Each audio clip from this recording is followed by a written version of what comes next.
President Trump's live tweeting of Fox News continued this afternoon because spreading lies and propaganda is a much higher priority for him than actually governing the country. Given the results when he does attempt to govern, perhaps we should be grateful for the time he spends watching TV and then tweeting out the cranky old man commentary like he does. Trump went after Senator Mark Warner, DVA, who joked at a Democratic fundraiser in Martha's Vineyard this weekend about Trump's continued jeopardy from the probe into his campaign's undeniable collusion with Russia, more than 82 contacts with Russian operatives at last count, and his obstruction of that investigation, see this, and most of the other tweets the president sends, by special counsel Robert Mueller. If you get me one more glass of wine, I'll tell you stuff only Bob Mueller and I know. If you think you've seen wild stuff so far, buckle up. It's going to be a wild couple of months, Senator Warner quipped.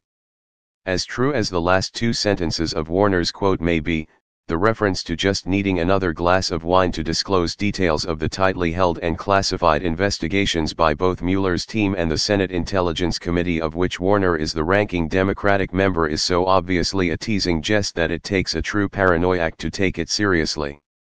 Cue President Trump. Well, no, and no. Trump knows full well that nothing was disclosed, so nothing illegal was done.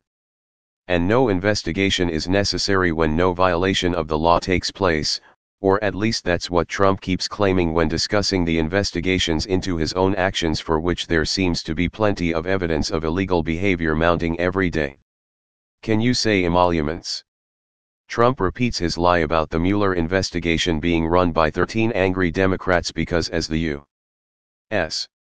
Office of Strategic Services, the World War II predecessor of the CIA, said of Hitler in their psychological profile of the German dictator. His primary rules were, never allow the public to cool off, never admit a fault or wrong, never concede that there may be some good in your enemy, never leave room for alternatives, never accept blame, concentrate on one enemy at a time and blame him for everything that goes wrong. People will believe a big lie sooner than a little one, and if you repeat it frequently enough, people will sooner or later believe it.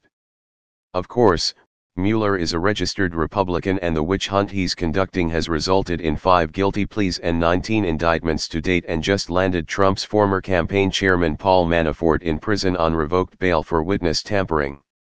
Is that lie big enough for you?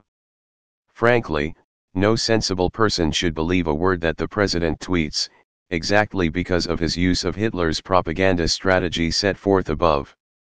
But as long as he continues, we'll continue to tell you what he's lying about and venture a guess as to his motivation.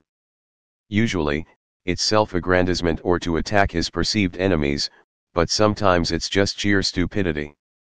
Often it's a mixture of all three reasons. However, if Trump continues to run roughshod over all former political civility as he has to date, his statement about 13 angry Democrats may eventually become true just through the number of moderate former Republicans who are leaving the party in increasing numbers every day out of distaste for Trump's mendacity and incompetence, and those damn tweets.